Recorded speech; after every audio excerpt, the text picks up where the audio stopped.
Hey cuties, today I'm going to talk about how to start your own business, your own hair business that is. So if you want to find out how to do that, stay tuned.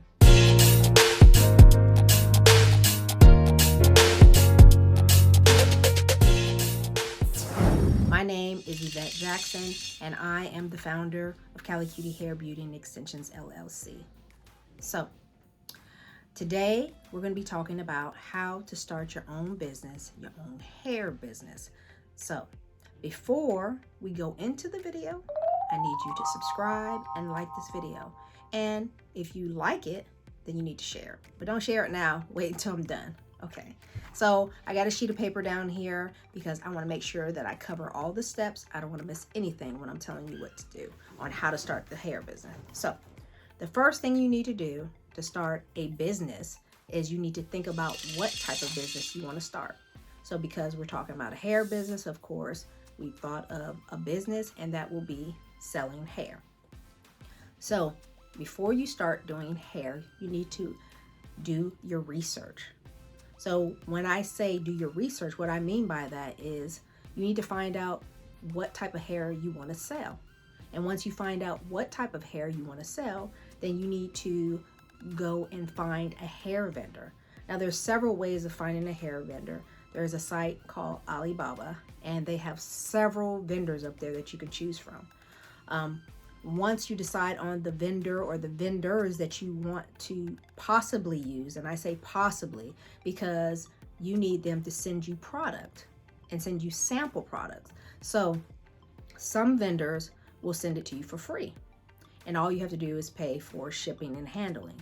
And there are some vendors that will just give you a low price, and they will actually send you like a small sample bundle, and you pay for the small sample and shipping and handling. And there's some where they don't even offer samples. You actually have to pay for each bundle that you want, and they will send it to you at the regular price, and you have to pay for shipping and handling. Most of the time there's no minimum when you do sample, but sometimes some of the companies do require you to have a minimum amount that before they ship you out anything. So once you get the hair, you need to test the hair. You need to flat iron the hair. You need to wash the hair. You need to condition it, blow dry it. You need to curl it. You need to dye it to see if it can hold a dye, because a lot of these hairs, you'll dye them, and then after they're dyed, they're trash. So you want to make sure that you do that. So that is very, very important. The next thing is, once you do all that research and you decided who you want to use, now you want to make it official. So making it official, what I mean by that is deciding whether you want your business to be an LLC, an S Corp, a sole proprietorship, or a corporation. Did I already say that? Well, if I didn't, I'll say it again. So again, you're gonna have to do your research, because I can't tell you what type of business you should set it up as. You do your research and decide what's best for you. After you do that, you need to decide on the name. What name will I choose? That's a hard one, because there's so many businesses out here, and some of these businesses may have your name already. That's the hard part. So you got to kind of think out the box. Just think of something that's unique to you. Think of something that you'll remember, that you know that others will remember based off of just you. Something that just sparks, So after you decide on your business name, there are several websites out there, again, that you're going to have to make sure that no one else has your name, because that is going to be a definitely no. If someone else has your name, that's bad, girl. That's bad.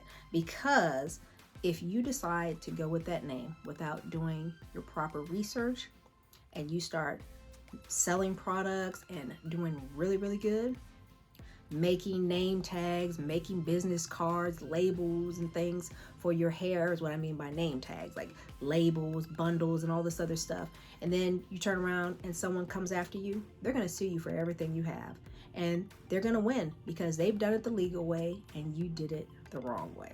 So next thing you want to do is register your business with your state. I live in Virginia, so I had to go online and Google is my best friend and YouTube.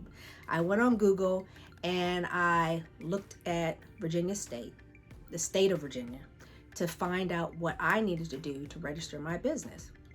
So whatever state you live in, you need to do the research and figure out what you need to do to register your business in that state, because every state is different.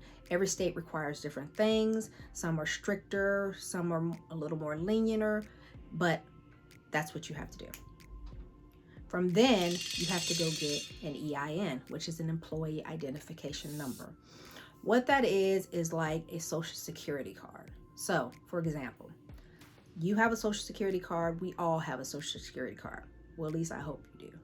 Well, with a social security number, if a person looks up your information, like for example, you're applying for a job, and they look at your social security number and run it, they will find out everything about you, what jobs you had, if you've had a criminal background, if you've ever been arrested and stuff like that.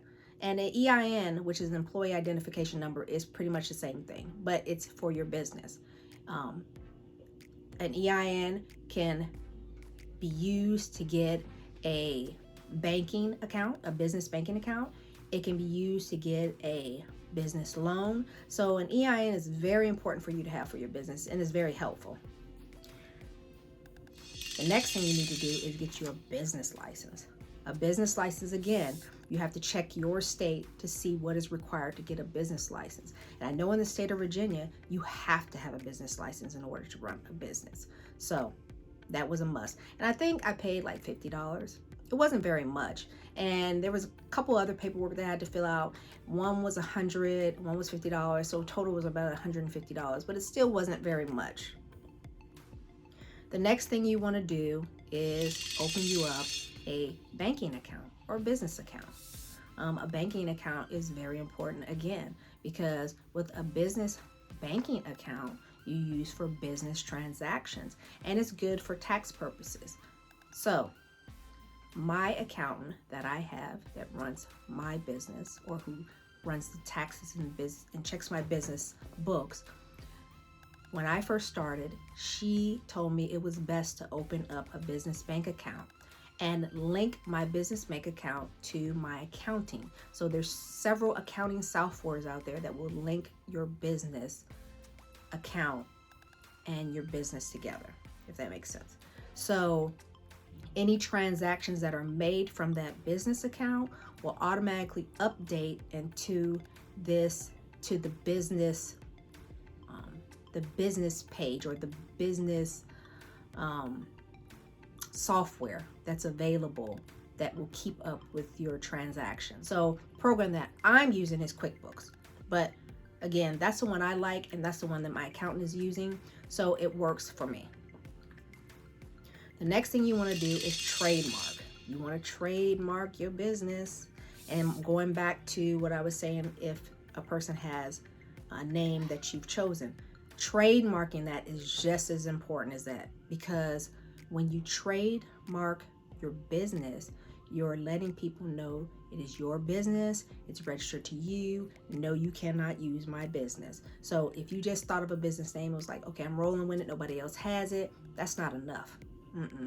You have to trademark that business name, because again, if you start doing very well with your business and then someone else has that business name, and even if you got the business name first, if they turn around and get that business name and they do it the legal way by trademarking it, business license, EIN, and all that other good stuff, then they can sue you for taking their name, and they can sue you for everything you have.